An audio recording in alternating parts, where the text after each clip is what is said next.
নমস্কার বন্ধুরা, আজ আমি চিংড়ি মাছের একটা রেসিপি আপনাদের কাছে শেয়ার করছি। ভালো লাগলে ইউটিউব থেকে দেখলে সাবস্ক্রাইব, লাইক, শেয়ার, কমেন্ট করবেন।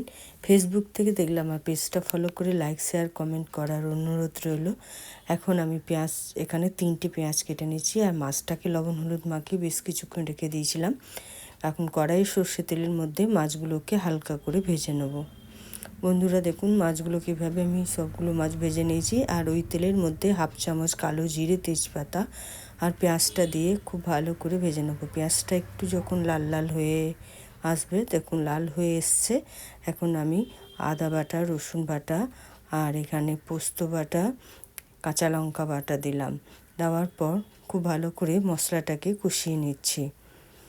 বন্ধুরা এর মধ্যে যে মাছটা ভেজে রেখেছি সেটাও দিলাম। দেওয়ার পর খুব ভালো করে কষিয়ে নিচ্ছি আবারও। আর এর মধ্যে আমি অল্প একটু জল দিলাম। তার মধ্যে দিয়েছি হলুদের গুঁড়ো, স্বাদ মতো লবণ আর স্বাদ মতো মিষ্টি। এরপর আমি আবারও একটু জল দেবো। এখানে আমি 2 মিনিট সিদ্ধ হতে দেবো মাছটাকে। দেখুন 2 মিনিট পর ফিরে এলাম। মাছটাও সিদ্ধ হয়ে গেছে, আমার রান্নাটাও হয়ে গেছে, একটু গ্রেভি মতো হবে। দেখুন উপর থেকে কাঁচা লঙ্কা, ধনেপাতা দিয়ে সার্ভ করে দিচ্ছি। আবারও দেখা হবে অন্য কোনো রেসিপিতে। নমস্কার।